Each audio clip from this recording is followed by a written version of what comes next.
রাতে ছেলে আমরা তখন বুঝলাম যে রিয়াদের আসল সমস্যা ছিল পারিবারিক। সে চেয়েছিল আমরা একটা সুখী পরিবার হই।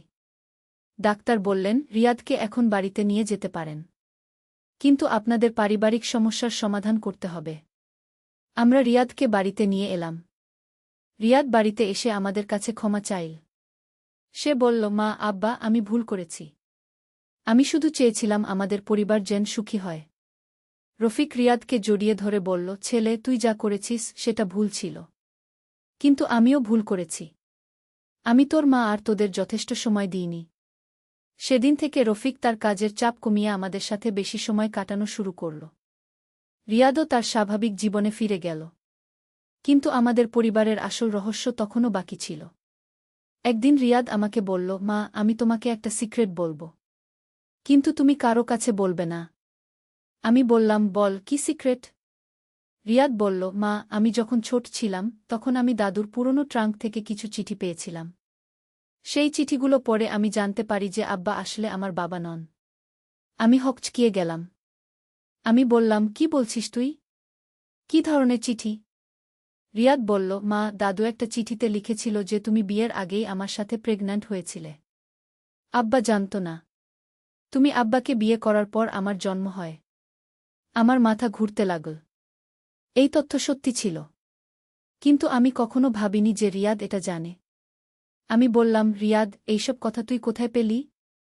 রিয়াদ বলল, মা, দাদুর চিঠিতে সব লেখা আছে। আমার আসল বাবার নাম করিম উদ্দিন।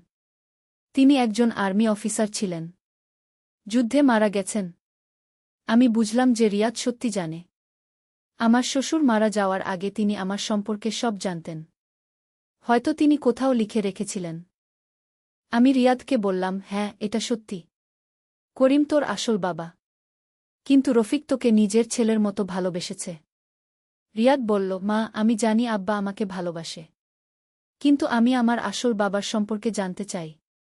আমি রিয়াদকে তার আসল বাবার সম্পর্কে যা জানতাম সব বললাম। করিম ছিল একজন সাহসী সৈনিক। মুক্তিযুদ্ধে অংশ নিয়েছিল। আমার সাথে তার প্রেম হয়েছিল। কিন্তু যুদ্ধে যাওয়ার পর সে আর ফিরে আসেনি। রিয়াদ বলল, মা, আমি গর্বিত যে আমার বাবা একজন মুক্তিযোদ্ধা ছিল। কিন্তু আমি আব্বাকেও ভালোবাসি। তিনি আমার প্রকৃত বাবা। আমি রিয়াদকে জড়িয়ে ধরে কাঁদলাম। আমি বললাম, তুই একটা ভালো ছেলে, রিয়াদ। তোর দুই বাবাই তোকে ভালোবাসত। রিয়াদ বলল, মা, আমি এই সিক্রেট কারো কাছে বলবো না। এটা আমাদের মধ্যেই থাকবে। কিন্তু রিয়াদের এই সিক্রেট জানার পর আমার মনে আরেকটা প্রশ্ন জাগল।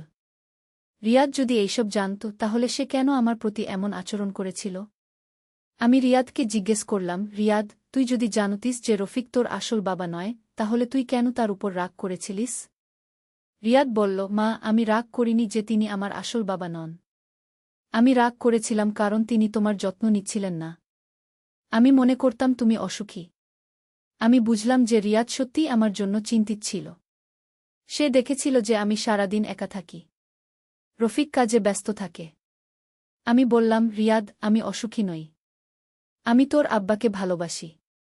আমাদের পরিবার সুখী। রিয়াদ বলল, মা, আমি এখন বুঝতে পারি। আমি ভুল করেছিলাম। এর কয়েকদিন পর আরেকটা ঘটনা ঘটল। রিয়াদের মামা সিলেট থেকে এলেন। তিনি আমাদের বললেন যে রিয়াদ সিলেটে থাকার সময় তিনি রিয়াদের সাথে অনেক কথা বলেছেন। মামা বললেন, রিয়াদ আমাকে বলেছিল যে সে তার মায়ের জন্য চিন্তিত। সে মনে করত যে মোনালিসা অসুখী। মামা আরও বললেন, রিয়াদ বলেছিল যে সে শুধু চেয়েছিল তার বাবা-মা বেশি সময় একসাথে কাটাক। আমরা বুঝলাম যে রিয়াদের সব আচরণের পেছনে ছিল তার পরিবারের প্রতি ভালোবাসা। সে ভুল পথে গেছিল কিন্তু তার উদ্দেশ্য ভালো ছিল। এরপর আমাদের পরিবারে নতুন একটা ঘটনা ঘটল। তানিয়া একদিন এসে বলল, মা, আমি রিয়াদ ভাইয়ের মতো কলেজে পড়তে চাই। আমি বললাম, তুই তো এখনও 15 বছর বয়সী। আরেক বছর পর তুই কলেজে যাবি। তানিয়া বলল, মা, আমি পড়াশোনায় ভালো। আমি 1 বছর আগেই কলেজে ভর্তি হতে পারব। আমি রফিকের সাথে কথা বলে সিদ্ধান্ত নিলাম যে তানিয়াকে কলেজে ভর্তি করিয়ে দেব। তানিয়া কলেজে ভর্তি হওয়ার পর সে নতুন বন্ধুদের সাথে মিশতে শুরু করল। সে বাড়িতে কম সময় কাটাত। একদিন তানিয়া বাড়িতে এসে বলল, মা, আমার একজন বয়ফ্রেন্ড হয়েছে। আমি অবাক হয়ে বললাম, কি বলছিস তুই? তোর বয়স মাত্র 15 বছর। তানিয়া বলল, মা আমি 15 বছর বয়সী, কিন্তু আমি ম্যাচিউর। আমি ভালোবাসার মানে বুঝি। আমি বললাম, তানিয়া তুই এখনো ছোট। তোর পড়াশোনায় মন দেওয়া উচিত। তানিয়া বলল, মা আমি পড়াশোনাও করব আর ভালোবাসাও করব। দুটোই সম্ভব। রফিক তানিয়ার কথা শুনে রেগে গেল। বলল, তুই কি বলছিস? তোর বয়স কত আর তুই বয়ফ্রেন্ডের কথা বলছিস? তানিয়া বলল, আব্বা আপনি তো মায়ের সাথে প্রেম করেই বিয়ে করেছেন। আমিও তাই করব। আমি বললাম, তানিয়া আমি আর তোর আব্বা বিয়ের বয়সে প্রেম করেছিলাম। তোর এখনও বিয়ের বয়স হয়নি। তানিয়া বলল, মা আমি এখনই বিয়ে করব না। কিন্তু আমি প্রেম করতে পারি। আমরা বুঝলাম যে তানিয়া বড় হয়ে গেছে। সে তার নিজের সিদ্ধান্ত নিতে চায়। কিন্তু আমাদের চিন্তা ছিল তানিয়ার পড়াশোনা নিয়ে। আমরা চাইনি যে প্রেমের চক্করে সে পড়াশোনায় অমনোযোগী হয়ে যাক। একদিন তানিয়া তার বয়ফ্রেন্ডকে বাড়িতে নিয়ে এল। ছেলেটির নাম আরিফ। সে তানিয়ার চেয়ে 2 বছরের বড়। 17 বছর বয়স। আরিফ আমাদের সাথে খুব ভদ্রভাবে কথা বলল। সে বলল, আন্টি আঙ্কেল আমি তানিয়াকে ভালোবাসি। কিন্তু আমি তার পড়াশোনায় কোনো ব্যাঘাত ঘটাব না। রফিক আরিফকে বলল, তোমাদের এখনও প্রেম করার বয়স হয়নি। তোমরা পড়াশোনায় মন দাও। আরিফ বলল, আঙ্কেল আমরা কোনো খারাপ কাজ করি না। আমরা শুধু একসাথে সময় কাটাই। একে অপরকে সাহায্য করি। আমি দেখলাম যে আরিফ একটা ভালো ছেলে। সে তানিয়াকে সত্যিই ভালোবাসে। আমি রফিককে বললাম, আমাদের তানিয়ার উপর আস্থা রাখা উচিত। সে একটা বুদ্ধিমান মেয়ে। রফিক প্রথমে রাজি হল না। কিন্তু পরে সে বুঝল যে তানিয়াকে বারণ করলে সে হয়তো আরও জেদ করবে। আমরা সিদ্ধান্ত নিলাম যে তানিয়া আর আরিফের সম্পর্ককে মেনে নেব। কিন্তু তাদের পড়াশোনার ক্ষেত্রে কোনো ব্যাঘাত ঘটলে আমরা তাদের বারণ করব। তানিয়া আর আরিফ দুজনেই পড়াশোনায় ভালো করতে লাগল। তারা একে অপরকে সাহায্য করত। তাদের রেজাল্ট আরও ভালো হয়ে গেল। আমি বুঝলাম যে প্রেম মানুষকে খারাপ করে না, ভালো করে। তানিয়া আরও দায়িত্বশীল হয়ে গেল। এর মধ্যে সাবিহাও বড় হতে লাগল। সে এখন 10 বছর বয়সী। সে খুব চঞ্চল আর বুদ্ধিমান। একদিন সাবিহা আমাকে জিজ্ঞেস করল, মা রিয়াদ ভাইয়ের আর তানিয়া আপার কেন এত বড় বয়সের পার্থক্য? আমি বললাম, কেন কি হয়েছে? সাবিহা বলল, রিয়াদ ভাই 21 বছর বয়সী, তানিয়া আপা 15 বছর। তাহলে তাদের মধ্যে 6 বছরের পার্থক্য। কিন্তু আমার সাথে তানিয়া আপার 5 বছরের পার্থক্য। আমি বুঝতে পারলাম না সাবিহা কি বলতে চাইছে। আমি বললাম, এতে কি সমস্যা? সাবিহা বলল, মা আমি গণিত করে দেখেছি। রিয়াদ ভাই যখন জন্মেছে তুমি 18 বছর বয়সী ছিলে। তানিয়া আপা যখন জন্মেছে তুমি 24 বছর বয়সী ছিলে। আর আমি যখন জন্মেছি তুমি 29 বছর বয়সী ছিলে। আমি অবাক হয়ে গেলাম। সাবিহা মাত্র 10 বছর বয়সী, কিন্তু সে এত কঠিন হিসাব করতে পারে। সাবিহা বলল, মা তুমি আর আব্বা কেন এত দেরি করে আমাকে জন্ম দিয়েছ? আমি কি চেয়েছিলাম না? আমি হেসে বললাম, সাবিহা তুই আমাদের অনেক আকাঙ্ক্ষিত ছিলি। আমরা শুধু সঠিক সময়ের জন্য অপেক্ষা করেছিলাম। সাবিহা বলল, মা আমি আরও ছোট ভাইবোন চাই। তুমি আর আব্বা আরেকটা বাচ্চা নাও। আমি আর রফিক দুজনেই হেসে ফেললাম। রফিক বলল, সাবিহা তুই তো এখনই আমাদের হাতের বাইরে। আরেকটা বাচ্চা নিলে আমরা পারব না। সাবিহা বলল, আব্বা আমি সব বাচ্চার দেখাশোনা করব। তুমি চিন্তা করো না। আমাদের পরিবার এইভাবে ধীরে ধীরে স্থিতিশীল হয়ে উঠল। রিয়াদ তার ভুল বুঝতে পেরে সবার সাথে স্বাভাবিক আচরণ করতে লাগল। তানিয়া তার প্রেম আর পড়াশোনা দুটোই সামলাতে লাগল। সাবিহা আমাদের সবাইকে খুশি রাখার চেষ্টা করতে লাগল। কিন্তু আমাদের পরিবারে আরেকটা রহস্য ছিল। সেটা আমি কাউকে বলিনি। এমনকি রফিককেও না। আসলে আমার আরেকটা সন্তান ছিল। রিয়াদের জন্মের আগে আমার একটা সন্তান মারা গিয়েছিল। সে ছিল আমার প্রথম সন্তান। তার নাম রেখেছিলাম রাহুল। রাহুল জন্মের সময় নানা জটিলতার কারণে মারা যায়। আমি খুব কষ্ট পেয়েছিলাম। রফিক আমাকে সান্ত্বনা দিয়েছিল। বলেছিল আমরা আরেকটা বাচ্চা নেব। কিন্তু রাহুলের মৃত্যুর পর আমার মন খারাপ থাকত।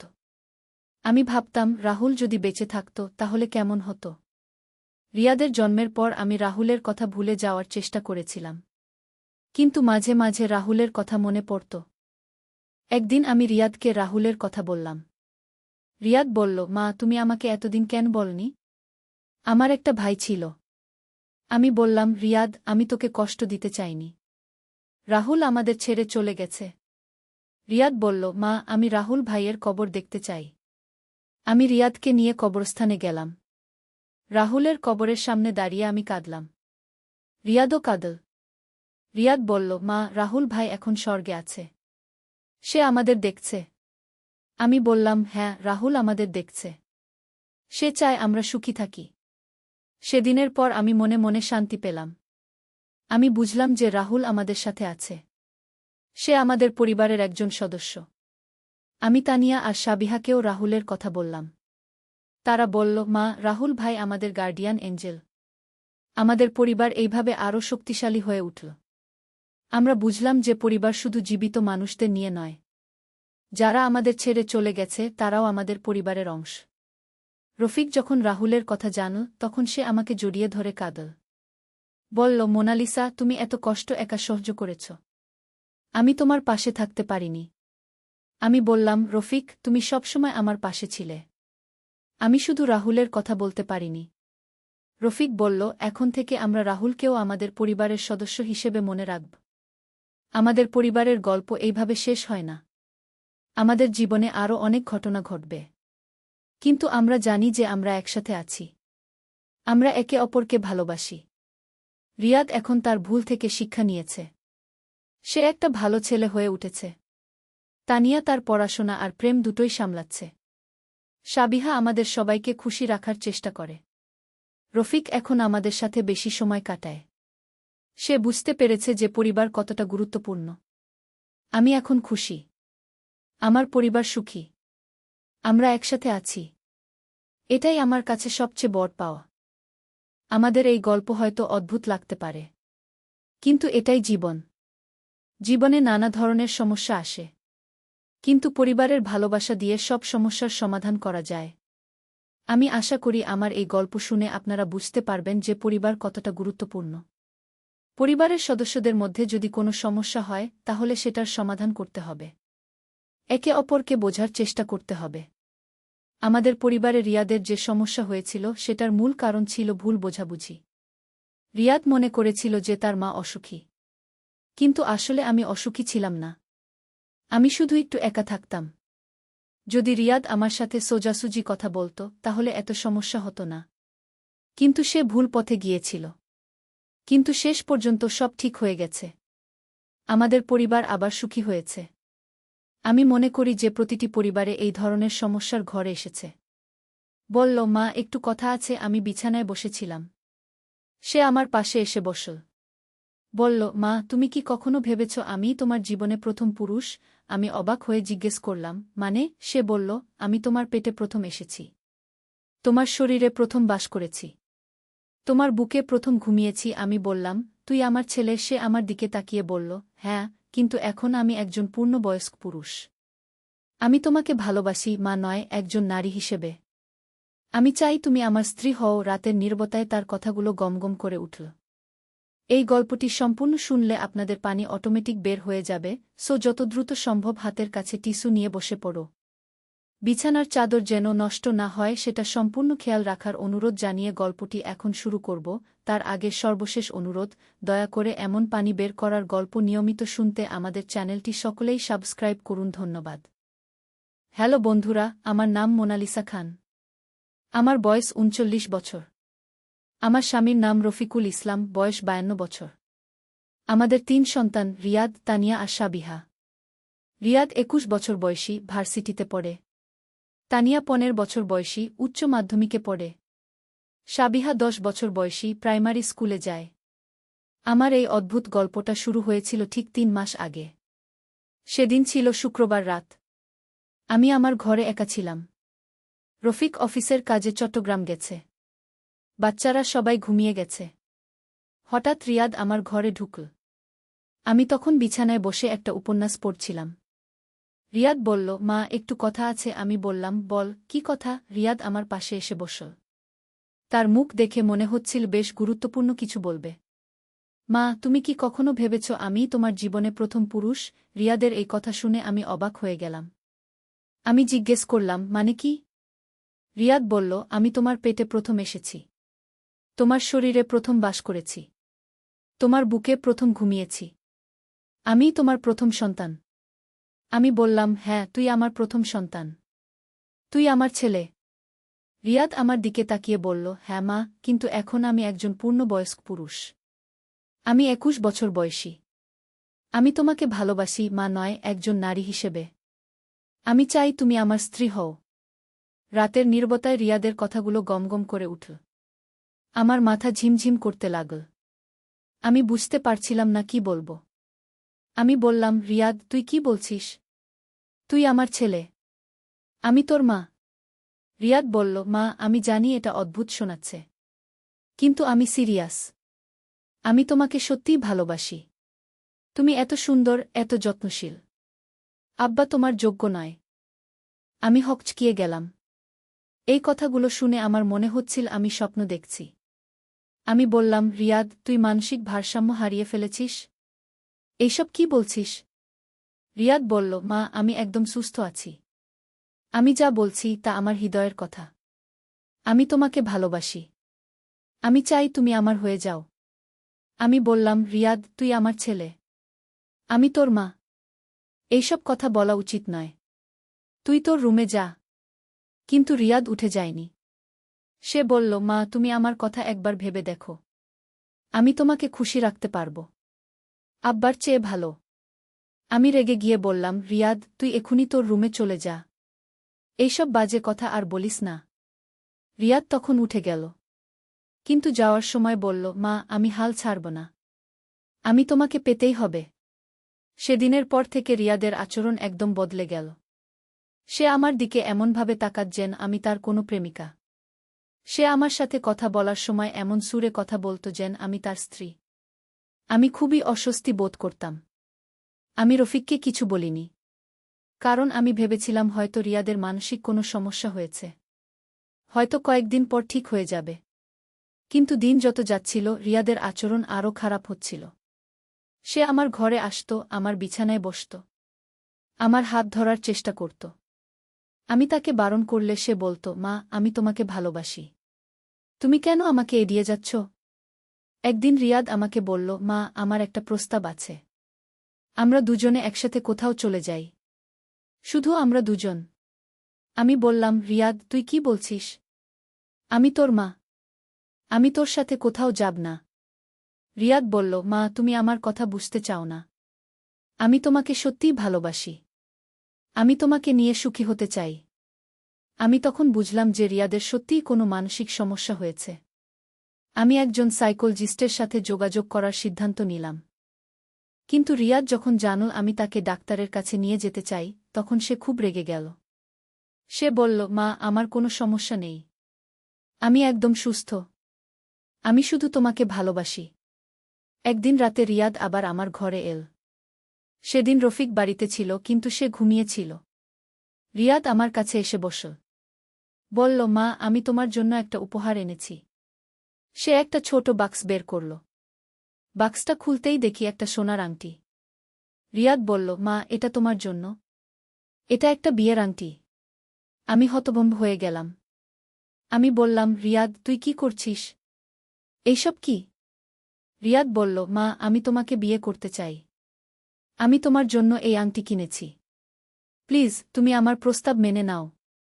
আমি রেগে গিয়ে বললাম, রিয়াদ, তুই পাগল হয়ে গেছিস? আমি তোর মা। আমি তোকে বিয়ে করতে পারি না। রিয়াদ তখন কাঁদতে শুরু করল। সে বলল, মা, আমি তোমাকে ছাড়া বাঁচতে পারব না। তুমি যদি আমার সাথে না থাক, আমি মরে যাব। আমি বুঝলাম যে রিয়াদের সত্যিই গুরুতর মানসিক সমস্যা হয়েছে। আমি তাকে শান্ত করার চেষ্টা করলাম। বললাম, রিয়াদ, তুই শান্ত হ। আমরা কাল ডাক্তারের কাছে যাব। কিন্তু রিয়াদ বলল, না, আমার কোনো ডাক্তারের দরকার নেই। আমার শুধু তোমার দরকার। সেদিনের পর আমি রফিককে সব বললাম।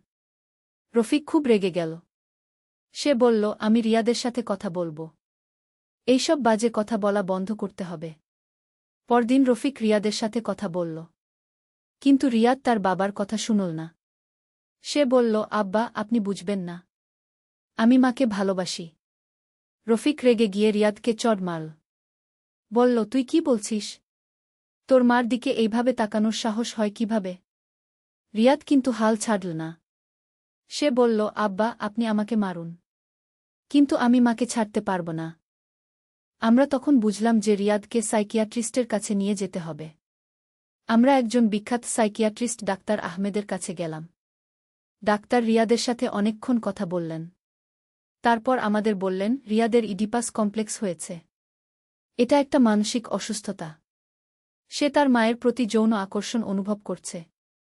ডাক্তার বললেন, এই ধরনের সমস্যা অনেক ছেলেদের হয়, কিন্তু রিয়াদের ক্ষেত্রে এটা একটু বেশি গুরুতর। তাকে চিকিৎসা করাতে হবে। আমরা রিয়াদের চিকিৎসা শুরু করলাম। ডাক্তার তাকে কাউন্সেলিং করাতেন, ওষুধও দিয়েছিলেন, কিন্তু রিয়াদের অবস্থা তেমন ভালো হচ্ছিল না। সে এখনও আমাকে সেইভাবে দেখত, আমার কাছে আসার চেষ্টা করত। একদিন ডাক্তার আমাদের বললেন, রিয়াদকে কিছুদিনের জন্য বাড়ি থেকে দূরে পাঠানো ভালো হবে। তার মায়ের থেকে দূরত্ব বজায় রাখলে তার সুস্থ হওয়ার সম্ভাবনা বেশি। আমরা সিদ্ধান্ত নিলাম রিয়াদকে তার মামার বাড়িতে পাঠিয়ে দেব। তার মামা সিলেটে থাকেন। রিয়াদ যখন জানল যে তাকে সিলেট পাঠানো হবে, তখন সে খুব কান্নাকাটি করল। বলল, মা, আমাকে তোমার কাছ থেকে দূরে পাঠিও না। আমি তোমাকে ছাড়া থাকতে পারব না। আমিও কাঁদছিলাম, কিন্তু বুঝছিলাম যে রিয়াদের জন্য এটাই ভালো। আমি বললাম, রিয়াদ, তুই সুস্থ হয়ে ফিরে আসবি। আমি তোর জন্য অপেক্ষা করব। রিয়াদকে সিলেট পাঠানোর পর আমাদের বাড়িতে একটু শান্তি ফিরে এল, কিন্তু আমি খুব চিন্তিত থাকতাম। রিয়াদের কথা ভেবে আমার খুব কষ্ট হতো। রিয়াদ প্রতিদিন ফোন করত, আমার সাথে কথা বলত। এখনও সে বলত, মা, আমি তোমাকে ভালোবাসি। তুমি কবে আমার কাছে আসবে? ডাক্তার বলেছিলেন যে রিয়াদের সুস্থ হতে কম করে 6 মাস সময় লাগবে, কিন্তু 3 মাস পরেই রিয়াদ বাড়ি ফিরে এল। রিয়াদ যখন বাড়ি ফিরল, তখন তার আচরণ অনেকটা স্বাভাবিক লাগছিল। সে আমার সাথে সাধারণভাবে কথা বলছিল। আমি বুঝতে পারছিলাম না যে সে সত্যিই সুস্থ হয়েছে কিনা। কিন্তু কয়েকদিন পর আমি বুঝলাম যে রিয়াদ শুধু অভিনয় করছিল। সে এখনও আমাকে সেইভাবে দেখছিল, কিন্তু এবার সে আরও চালাক হয়ে গেছে। সে তার অনুভূতি লুকিয়ে রাখছিল। একদিন রিয়াদ আমাকে একা পেয়ে বলল, মা, আমি তোমাকে এখনও ভালোবাসি। আমার অনুভূতির কোনো পরিবর্তন হয়নি। আমি শুধু সবার সামনে অভিনয় করছি। আমি বললাম, রিয়াদ, তুই এখনও সুস্থ হয়নি। তোকে আবার ডাক্তারের কাছে নিয়ে যেতে হবে। রিয়াদ বলল, মা, আমি আর ডাক্তারের কাছে যাব না। আমি তোমাকে পেতেই হবে। তুমি যদি আমার সাথে না থাক, আমি মরে যাব। আমি বুঝলাম যে রিয়াদের অবস্থা আরও খারাপ হয়েছে। আমি রফিককে সব বললাম। রফিক রেগে গিয়ে বলল, আমি রিয়াদকে বাড়ি থেকে বের করে দেব। এইসব বাজে কথা আমি সহ্য করতে পারব না। কিন্তু আমি বললাম, রিয়াদ আমাদের ছেলে। তাকে বের করে দিলে কোথায় যাবে? আমাদের তাকে চিকিৎসা করাতে হবে। আমরা আবার ডাক্তারের কাছে গেলাম। ডাক্তার রিয়াদকে পরীক্ষা করে বললেন, রিয়াদের অবস্থা আরও গুরুতর হয়েছে। তাকে হাসপাতালে ভর্তি করাতে হবে। আমরা রিয়াদকে মানসিক হাসপাতালে ভর্তি করালাম। সেখানে তার নিবিড় চিকিৎসা শুরু হল। হাসপাতালে রিয়াদের সাথে দেখা করতে গেলে সে আমাকে দেখেই কাঁদতে শুরু করত। বলত, মা, আমাকে বাড়িতে নিয়ে যাও। আমি এখানে থাকতে পারছি না। ডাক্তার বললেন যে রিয়াদের সুস্থ হতে অনেক সময় লাগবে, হয়তো বছরখানেক। আমার খুব কষ্ট হচ্ছিল। আমার ছেলে এই অবস্থায় আছে, এটা ভেবে আমি রাতে ঘুমাতে পারতাম না। এর মধ্যে একটা অদ্ভুত ঘটনা ঘটল। একদিন আমি রিয়াদের রুম পরিষ্কার করছিলাম। তার আলমারিতে একটা ডায়েরি পেলাম। ডায়েরিটা পড়ে আমি হতভম্ব হয়ে গেলাম। রিয়াদ সেই ডায়েরিতে লিখেছিল যে সে আসলে পাগল নয়। সে শুধু আমাকে ভয় দেখানোর জন্য এই অভিনয় করছিল। তার আসল উদ্দেশ্য ছিল আমাকে তার বাবার কাছ থেকে দূরে সরিয়ে নেওয়া। ডায়েরিতে লেখা ছিল, আমি মাকে ভালোবাসি না। আমি শুধু আব্বাকে শাস্তি দিতে চাই। আব্বা সারাদিন অফিসে থাকে, মায়ের জন্য সময় দেয় না। আমি চাই মা আব্বাকে ছেড়ে আমার সাথে চলে যাক। তাহলে আব্বা বুঝতে পারবে যে মাকে ভালোবাসার মানে কি।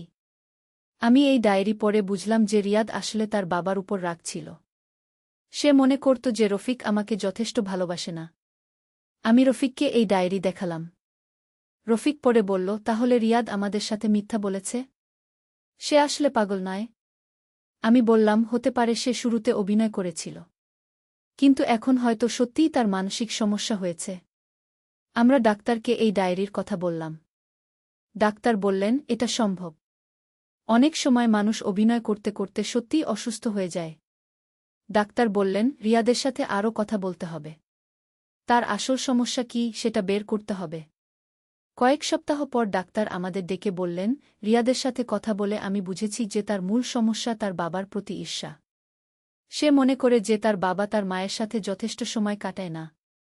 ডাক্তার বললেন, রিয়াদ চায় যে তার বাবা মা বেশি সময় একসাথে কাটাক। সে চায় তার বাবা তার মায়ের যত্ন নিক। নূরের আলো। একটি ইসলামিক গল্প। প্রথম অধ্যায়, হারিয়ে যাওয়া পথ। মদিনার উপকণ্ঠে একটি ছোট গ্রাম ছিল। সেই গ্রামে বাস করত আহমেদ নামের এক যুবক। বয়স মাত্র ২৫ বছর, কিন্তু তার হৃদয়ে ছিল অসীম অশান্তি। বাবা মা দুজনেই ছিলেন অত্যন্ত ধর্মপ্রাণ মানুষ।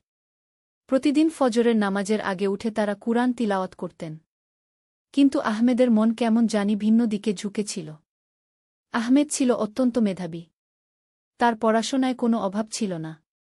কিন্তু যত দিন যেতে লাগল ততই সে ইসলামের শিক্ষা থেকে দূরে সরে যেতে লাগল। বন্ধুদের প্রভাবে সে এমন সব কাজে জড়িয়ে পড়ল যা একজন মুসলিমের জন্য উচিত নয়। নামাজ ছেড়ে দিল, কুরআন পড়া বন্ধ করল। এমনকি মিথ্যা কথা বলা আর ছোটখাটো অন্যায় কাজগুলোকে সে স্বাভাবিক বলে মনে করতে লাগল। একদিন সকালবেলা আহমেদের মা জায়নাব তাকে ডেকে বললেন, বাবা আহমেদ, আজ জুমার নামাজে যাবে তো? আহমেদ বিরক্ত হয়ে বলল, আম্মা, এসব পুরনো রীতিনীতি নিয়ে থাকবেন কেন? আমার অনেক কাজ আছে গিয়ে। জায়নাব বেগমের চোখে পানি এসে গেল। তিনি মনে মনে দোয়া করলেন, আল্লাহ, আমার ছেলেকে সঠিক পথ দেখান। আহমেদ বাড়ি থেকে বের হয়ে গেল। তার গন্তব্য ছিল বাজার, যেখানে সে তার বন্ধুদের সাথে আড্ডা দিত। কিন্তু রাস্তায় যেতে যেতে হঠাৎ তার পা পিছলে গেল। প্রচণ্ড ব্যথা পেলছে। পা মচকে গেছে। হাঁটতে পারছে না। এমন সময় একজন বয়স্ক লোক এসে তাকে সাহায্য করলেন। তিনি আহমেদকে কাঁধে ভর দিয়ে কাছের একটি মসজিদে নিয়ে গেলেন। সেই বয়স্ক ব্যক্তির নাম ছিল উস্তাদ ইব্রাহিম। তিনি ছিলেন মসজিদের ইমাম। উস্তাদ ইব্রাহিম আহমেদের পায়ে ব্যান্ডেজ বেঁধে দিলেন এবং কিছু ঔষধ দিলেন। তারপর বললেন, বেটা, তুমি কোথায় যাচ্ছিলে এত তাড়াতাড়ি? আহমেদ কিছুটা লজ্জিত হয়ে বলল, কোনো জরুরি কাজ ছিল। উস্তাদ ইব্রাহিম হাসলেন। তিনি বুঝতে পেরেছিলেন যে এই যুবকটি কোনো সমস্যার মধ্যে আছে। তিনি বললেন, বেটা, কিছু মনে করবে না, তুমি কি নামাজ পড়? আহমেদ চুপ করে রইল। উস্তাদ ইব্রাহিম আবার বললেন, আমি তোমাকে কিছু বলতে চাই না। শুধু জানতে চাই, তুমি কি সুখী? এই প্রশ্নটি আহমেদের মনে গভীর রেখাপাত করল। সে ভাবতে লাগল, সে কি সত্যিই সুখী? তার মনে এত অশান্তি কেন?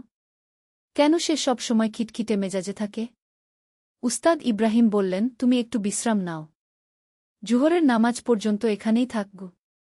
আহমেদ মসজিদের কার্পেটে শুয়ে রইল। হঠাৎ তার কানে ভেসে এল আজানের সুমধুর আওয়াজ। আল্লাহু আকবার, আল্লাহু আকবার। এই আজান শুনে আহমেদের মনে একটি অদ্ভুত অনুভূতি হল। সে মনে করতে পারল না কতদিন পর এই আজান শুনেছে এত মনোযোগ দিয়ে। মুজাজ্জিনের কণ্ঠে যেন একটি মাধুর্য ছিল যা তার হৃদয় ছুঁয়ে গেল। নামাজের সময় উস্তাদ ইব্রাহিম আহমেদকে বললেন, তুমি চাইলে নামাজ পড়তে পার, না চাইলে এখানে বসে থাকব। আহমেদ ভাবল একটু। অনেক দিন পর তার নামাজ পড়তে ইচ্ছে হল। সে উজু করে নামাজে দাঁড়াল। কিন্তু নামাজ পড়তে গিয়ে দেখল যে সে অনেক কিছুই ভুলে গেছে। সূরা ফাতিহার পর কোনো সূরা পড়বে তা মনে করতে পারছে না। উস্তাদ ইব্রাহিম তার পাশে দাঁড়িয়ে ধীরে ধীরে তাকে সাহায্য করলেন। নামাজ শেষে আহমেদের চোখে পানি এসে গেল। কেন যেন তার মনে হল যে অনেক দিন পর সে একটু শান্তি পেয়েছে। দ্বিতীয় অধ্যায়, প্রথম পাঠ। নামাজের পর উস্তাদ ইব্রাহিম আহমেদকে বসতে বললেন। তিনি নিজে একটি কাপ চা নিয়ে এলেন। বেটা, তিনি বললেন, আমি তোমাকে একটি গল্প বলি গি। আহমেদ মনোযোগ দিয়ে শুনতে লাগল। উস্তাদ ইব্রাহিম বললেন, অনেক বছর আগে আমি তোমার মতোই ছিলাম। আমার বয়স যখন তোমার বয়সের মতো, তখন আমিও ভাবতাম যে ধর্মকর্ম করে কি লাভ। আমি ভাবতাম জীবনটা উপভোগ করতে হবে। কিন্তু এক রাতে আমার জীবনে একটি ঘটনা ঘটল। কি ঘটনা? আহমেদ জিজ্ঞেস করল। আমি তখন একটি ব্যবসা করতাম। খুব ভালো চলছিল ব্যবসা। কিন্তু ব্যবসায় আমি সবসময় সততা মানতাম না। ক্রেতাদের সাথে মাঝে মাঝে ধোঁকা দিতাম। একদিন আমি একটি বৃদ্ধ মহিলার কাছে নকল জিনিস বিক্রি করলাম।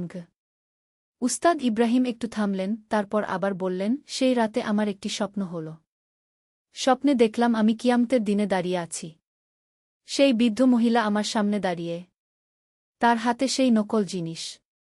তিনি আল্লাহর কাছে আমার বিরুদ্ধে অভিযোগ করছেন। আহমেদ গভীর মনোযোগ দিয়ে শুনছিল। স্বপ্ন থেকে জেগে আমার ঘাম হয়ে গেল। আমি বুঝলাম যে আমি ভুল পথে আছি। পরের দিনই আমি সেই মহিলার কাছে গিয়ে সত্য বলে তার টাকা ফেরত দিলাম। তারপর থেকে আমি সততার পথে চলার চেষ্টা করেছি। আহমেদ বলল, কিন্তু উস্তাদজি, এগুলো তো স্বপ্নের কথা। বাস্তবে তো কিছু হয় না। উস্তাদ ইব্রাহিম হাসলেন। বেটা, আল্লাহ তায়ালা অনেক সময় স্বপ্নের মাধ্যমেও আমাদের সতর্ক করেন। কিন্তু সেটাই মূল কথা নয়।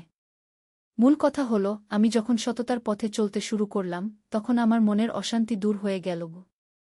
তিনি আরও বললেন, তুমি কি জানো আমাদের রাসূল সাক কি বলেছেন? তিনি বলেছেন, যে ব্যক্তি আল্লাহর জিকির করে সে জীবিত, আর যে আল্লাহর জিকির করে না সে মৃত। এর মানে কি? আহমেদ জিজ্ঞেস করল। এর মানে হল, যখন আমরা আল্লাহকে স্মরণ করি তখন আমাদের আত্মা জীবিত থাকে। আমরা শান্তি পাই। আর যখন আমরা আল্লাহকে ভুলে যাই তখন আমাদের আত্মা মরে যায়। তখন আমরা অশান্তিতে ভোগি। আহমেদ চুপ করে থাকল। তার মনে হচ্ছিল যে উস্তাদ ইব্রাহিমের কথাগুলো সত্যি। তার নিজের অভিজ্ঞতা দিয়েই সে বুঝতে পারছিল যে যখন থেকে সে নামাজ কালাম ছেড়েছে তখন থেকেই তার মনে অশান্তি বেড়েছে। উস্তাদ ইব্রাহিম বললেন, বেটা, আমি তোমাকে কোনো কিছুর জন্য জোর করব না। কিন্তু একটি কথা বলি, তুমি একবার চেষ্টা কর। মাত্র 1 সপ্তাহের জন্য নিয়মিত 5 ওয়াক্ত নামাজ পড় এবং প্রতিদিন একটু কুরআন পড়। দেখ তোমার মনে কি পরিবর্তন হয়। আহমেদ ভাবতে লাগল। 1 সপ্তাহ তো কোনো বড় বিষয় নয়। সে বলল, ঠিক আছে উস্তাদজি, আমি চেষ্টা করে দেখি। উস্তাদ ইব্রাহিম খুশি হয়ে বললেন, আল্লাহ তোমার সাহায্য করুন। আহমেদ বাড়ি ফিরে গেল। তার মা জায়নাব বেগম দেখলেন যে আহমেদের চেহারায় একটি পরিবর্তন এসেছে। তিনি কিছু জিজ্ঞেস করলেন না, কিন্তু মনে মনে আল্লাহর শুকরিয়া আদায় করলেন। সেদিন রাতে আহমেদ অনেক দিন পর কুরআন হাতে নিল। সে সূরা বাকারা পড়তে শুরু করল।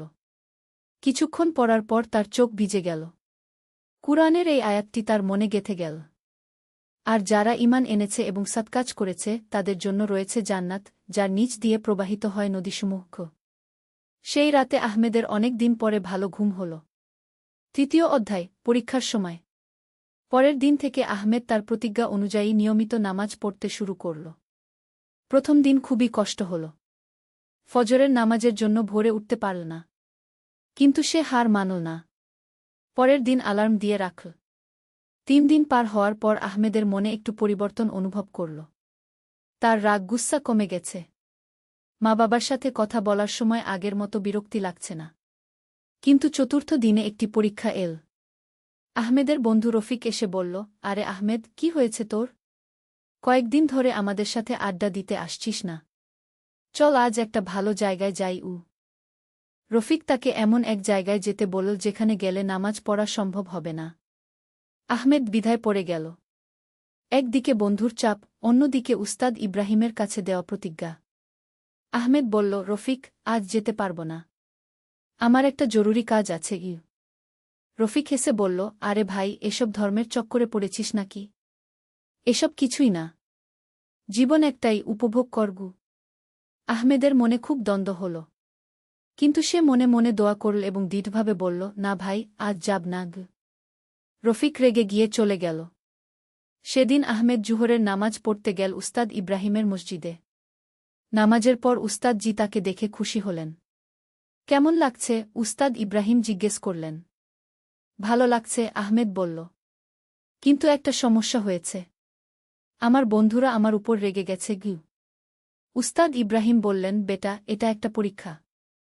যখন কেউ ভালো পথে চলতে চায় তখন শয়তান তাকে বিভিন্নভাবে বাধা দেওয়ার চেষ্টা করে। কুরআনে আল্লাহ বলেছেন, আর যারা আমার পথে সংগ্রাম করে আমি অবশ্যই তাদের আমার পথসমূহের দিকে হিদায়াত দেব। নিশ্চয় আল্লাহ সৎকর্মশীলদের সাথে আছেন। তিনি আরও বললেন, সত্যিকারের বন্ধু সেই যে তোমাকে ভালো কাজে উৎসাহ দেয়া। আর যে তোমাকে খারাপ কাজে টানে সে আসলে তোমার শত্রু, বন্ধু নয়। আহমেদ বুঝতে পারল যে উস্তাদ জির কথা সত্যি। তার তথাকথিত বন্ধুরা তাকে কখনো ভালো কিছুর জন্য উৎসাহ দেয়নি। উস্তাদ ইব্রাহিম বললেন, তুমি চাইলে এই মসজিদের কিছু যুবকের সাথে পরিচিত হতে পার। তারাও তোমার মতোই। তারা ভালো পথে চলার চেষ্টা করছে। সেদিন আহমেদের পরিচয় হল ইউসুফ, ইব্রাহিম এবং সালিমের সাথে। তারা সবাই ভালো ছেলে। তাদের সাথে কথা বলে আহমেদের খুব ভালো লাগল। ইউসুফ বলল, আমিও তোমার মতোই ছিলাম। কিন্তু যখন আমি নিয়মিত নামাজ পড়তে শুরু করলাম, আমার জীবনটাই বদলে গেল। সালিম বলল, আমি এখন প্রতিদিন সকালে কুরআন পড়ি। এতে আমার মন খুব শান্ত থাকে। এভাবে আহমেদের নতুন কিছু ভালো বন্ধু হল। চতুর্থ অধ্যায়, দোয়ার শক্তি। এক সপ্তাহ পূর্ণ হওয়ার পর আহমেদ উস্তাদ ইব্রাহিমের কাছে গেল। তার চেহারায় একটি নূর দেখা যাচ্ছিল। কেমন লাগল? উস্তাদ জি জিজ্ঞেস করলেন। আহমেদ বলল, উস্তাদ জি, আমি নিজেই বুঝতে পারছি না। এক সপ্তাহেই আমার কত পরিবর্তন হয়েছে। আমার মনে এত শান্তি যে বলে শেষ করতে পারব না। উস্তাদ ইব্রাহিম বললেন, এটাই হল ইসলামের শক্তি। আল্লাহ বলেছেন, যারা ঈমান এনেছে এবং আল্লাহর জিকিরে যাদের অন্তর প্রশান্তি লাভ করে। জেনে রাখ, আল্লাহর জিকিরেই অন্তরসমূহ প্রশান্তি লাভ করে। আহমেদ বলল, উস্তাদ জি, আমি এখন সব সময় এভাবে চলতে চাই। কিন্তু ভয় হয় যে কোনো দিন আবার পিছলে যাই। উস্তাদ ইব্রাহিম বললেন, এই ভয়টাই তোমাকে সঠিক পথে রাখবে। এজন্য তোমাকে প্রতিদিন দোয়া করতে হবে। আল্লাহর কাছে সাহায্য চাইতে হবে। তিনি আহমেদকে কিছু দোয়া শেখালেন। রাব্বানা লা তুই কুলুবানা বাদা ইয়ো হাদাইতানা ওয়াহাব লানা মিল্লাদুনকা রাহমা ইন্নাকা আন্তাল ওয়াহাব। অর্থ, হে আমাদের প্রভু, আমাদের হিদায়াত দেওয়ার পর আমাদের অন্তরসমূহকে বক্র করে দিও না এবং আমাদেরকে তোমার পক্ষ থেকে রহমত দান কর। নিশ্চয় তুমি মহাদাতা। আহমেদ এই দোয়াটি মুখস্থ করে নিল। কয়েকদিন পর আহমেদের জীবনে একটি বড় পরীক্ষা এল। তার চাকরির ইন্টারভিউ ছিল। এই চাকরিটি পেলে তার জীবনে অনেক স্বাচ্ছন্দ্য আসবে। কিন্তু ইন্টারভিউর দিন জুমার দিন। জুমার নামাজের ঠিক সময়ে ইন্টারভিউ। আহমেদ ভাবতে লাগল কি করবে। একদিকে চাকরির প্রয়োজন, অন্যদিকে জুমার নামাজ। সে উস্তাদ ইব্রাহিমের কাছে গেল। উস্তাদ জি বললেন, বেটা, কুরআনে আল্লাহ স্পষ্ট বলেছেন, হে ঈমানদারগণ, জুমার দিনে যখন নামাজের জন্য আহ্বান করা হয় তখন তোমরা আল্লাহর জিকিরের দিকে ছুটে যাও এবং ক্রয়বিক্রয় ছেড়ে দাও। এটাই তোমাদের জন্য উত্তম যদি তোমরা জানতে। কিন্তু উস্তাদ জি, চাকরি না পেলে কি করব? আহমেদ চিন্তিত হয়ে বলল। উস্তাদ ইব্রাহিম বললেন, বেটা, আল্লাহ বলেছেন, যে আল্লাহকে ভয় করে আল্লাহ তার জন্য উপায় বের করে দেন এবং তাকে এমন জায়গা থেকে রিজিক দেন যেখান থেকে সে কল্পনাও করতে পারে না। তুমি আল্লাহর উপর ভরসা রাখ। প্রথমে ধর্ম, তারপর দুনিয়া। আহমেদ সিদ্ধান্ত নিল। সে কোম্পানিতে ফোন করে বলল যে জুমার নামাজের কারণে সে একটু দেরি করে আসবে। কোম্পানির লোক বলল যে তাহলে ইন্টারভিউ পরের সপ্তাহে হবে। আহমেদ একটু দুশ্চিন্তা করল, কিন্তু জুমার নামাজে গেল। নামাজের পর সে দোয়া করল। সেদিন বিকেলে আচমকা তার ফোন এল অন্য একটি কোম্পানি থেকে। তারা তার সিভি দেখে তাকে ইন্টারভিউর জন্য ডাকছে। আর সেই চাকরির বেতন ছিল আগের চাকরির চেয়েও বেশি। আহমেদ অবাক হয়ে গেল। উস্তাদ ইব্রাহিমের কথা সত্যি হয়েছে। আল্লাহ তার জন্য আরও ভালো ব্যবস্থা করে দিয়েছেন। পঞ্চম অধ্যায়, নূরের বিস্তার। চাকরি পাওয়ার পর আহমেদের জীবন আরও সুন্দর হয়ে উঠল। কিন্তু সবচেয়ে বড় পরিবর্তন হল তার মনের মধ্যে। সে এখন অন্যদের সাহায্য করার কথা ভাবতে লাগল। একদিন সে দেখল রাস্তায় একটি ছোট ছেলে কাঁদছে। আহমেদ তার কাছে গিয়ে জিজ্ঞেস করল, কি হয়েছে বাবা? ছেলেটি বলল, আমি পথ হারিয়ে ফেলেছি। আমার মাকে খুঁজে পাচ্ছি না। আহমেদ তাকে কাঁধে নিয়ে পুলিশ স্টেশনে গেল। সেখান থেকে তারা ছেলেটির মা-বাবার খোঁজ করল। 2 ঘণ্টা পর ছেলেটির মা এসে পৌঁছালেন। তিনি কাঁদতে কাঁদতে আহমেদকে ধন্যবাদ জানালেন। সেদিন রাতে আহমেদের মনে অপূর্ব এক আনন্দ ছিল। তার মনে হল যে আল্লাহর সন্তুষ্টি এরকমই অনুভব করায়। আহমেদ এরপর নিয়মিত দাতব্য কাজে অংশ নিতে শুরু করল। সে গরিব ছেলে মেয়েদের পড়াশোনার খরচ দিত, এতিমদের সাহায্য করত। এভাবে তার জীবনে একটি নতুন মাত্রা যোগ হল। 1 বছর পর আহমেদ দেখল যে তার পুরানো বন্ধু রফিক খুব খারাপ অবস্থায় আছে। সে নেশায় জড়িয়ে পড়েছে এবং তার স্বাস্থ্য খুব খারাপ হয়ে গেছে। আহমেদ রফিকের কাছে গেল। রফিক প্রথমে তাকে এড়িয়ে চলতে চাইল, কিন্তু আহমেদ ধৈর্য ধরে তার সাথে কথা বলল। রফিক, দেখ তোর অবস্থা কি হয়েছে। চল আমার সাথে একবার মসজিদে যা গু। রফিক বলল, আমি তো অনেক পাপ করেছি। আল্লাহ কি আমাকে ক্ষমা করবেন? আহমেদ বলল, আল্লাহ নিজেই বলেছেন, বল, হে আমার বান্দারা, যারা নিজেদের উপর জুলুম করেছ, তোমরা আল্লাহর রহমত থেকে নিরাশ হজো না। নিশ্চয় আল্লাহ সকল পাপ ক্ষমা করে দেন। তিনি ক্ষমাশীল, পরম দয়ালু। রফিক কাঁদতে শুরু করল। আহমেদ তাকে সান্ত্বনা দিল। সেদিন রফিক আহমেদের সাথে মসজিদে গেল। উস্তাদ ইব্রাহিম রফিককে দেখে খুশি হলেন। তিনি তার সাথে অনেক কথা বললেন। রফিক তওবা করল এবং নতুন জীবন শুরু করার সিদ্ধান্ত নিল। ষষ্ঠ অধ্যায়, পরিবারের আলো। আহমেদের পরিবর্তন দেখে তার বাবা মা খুব খুশি ছিলেন। তার মা জায়নাব বেগম প্রতিদিন আল্লাহর কাছে শুকরিয়া আদায় করতেন। একদিন আহমেদ বাবার কাছে বলল, আব্বা, আমি বিয়ে করতে চাই। তার বাবা হাসিম সাহেব বললেন, ভালো কথা বেটা। কোনো মেয়ে দেখেছ? আহমেদ বলল, আব্বা, আমি চাই এমন একটি মেয়েকে যে ধর্মপ্রাণ হবে। সুন্দর দেখতে হোক বা না হোক, কিন্তু তার চরিত্র যেন সুন্দর হয়। হাসিম সাহেব খুশি হলেন। তিনি কয়েকটি ভালো পরিবারে খোঁজখবর নিলেন। অবশেষে তাদের পাশের গ্রামে ফাতিমা নামের একটি মেয়ের কথা জানতে পারলেন। মেয়েটি খুবই ধর্মপ্রাণ এবং সুশিক্ষিত। বিয়ের প্রস্তাব পাঠানো হল। ফাতিমার বাবা মা আহমেদের খোঁজখবর নিয়ে জানতে পারলেন যে সে একজন ভালো ছেলে।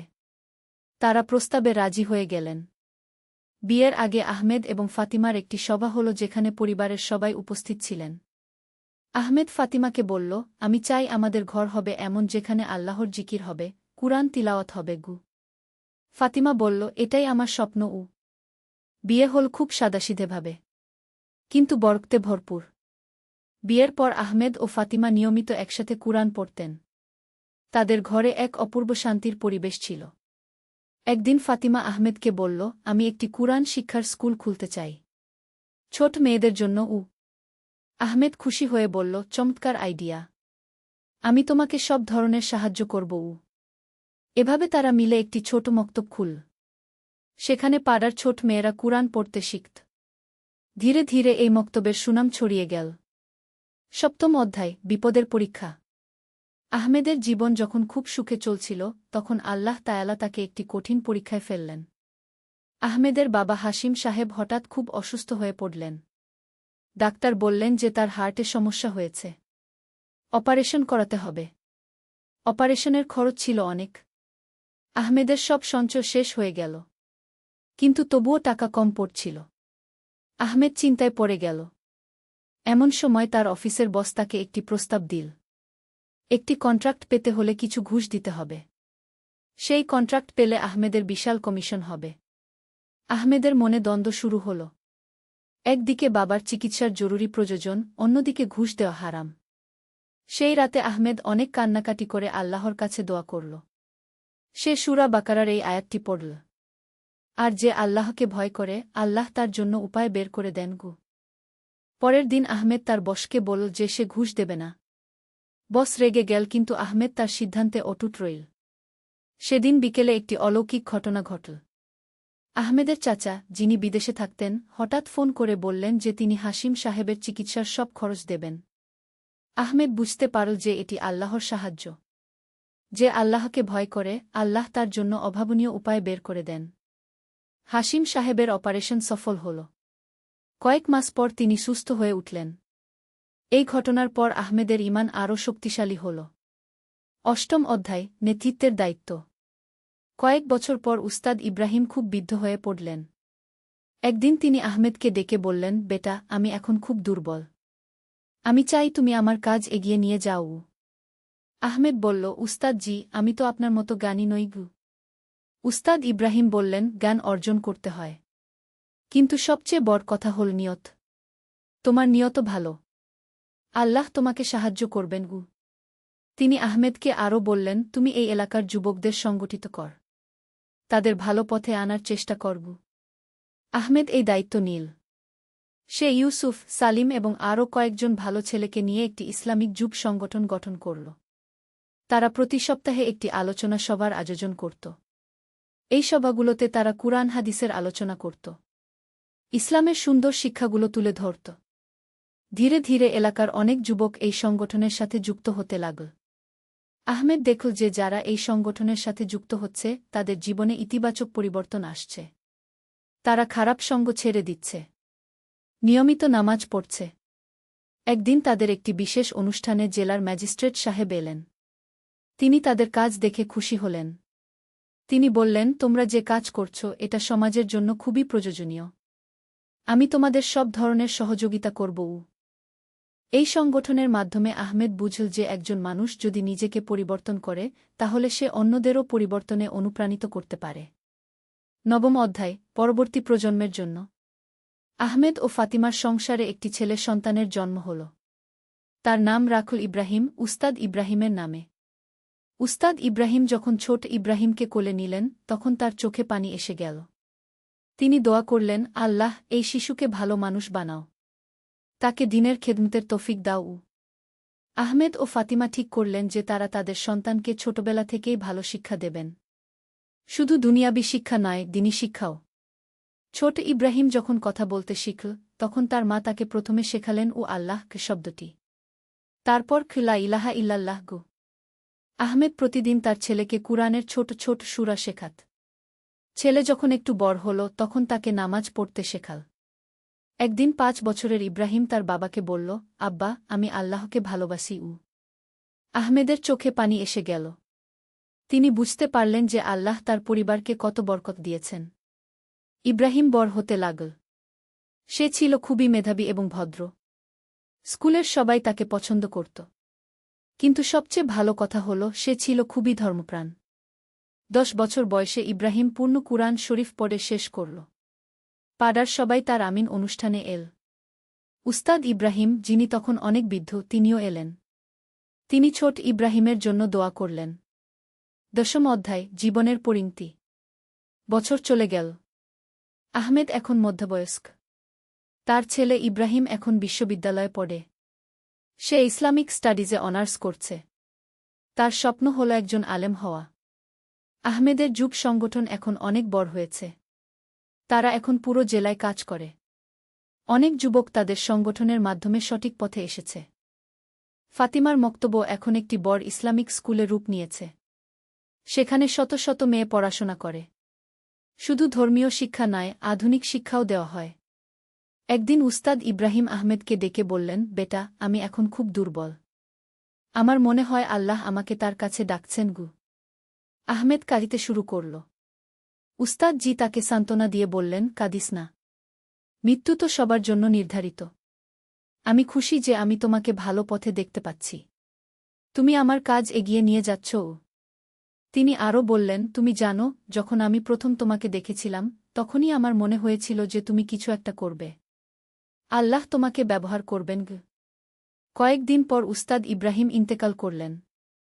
তার জানাজায় হাজার হাজার মানুষ এসেছিল। সবাই তার জন্য দোয়া করল।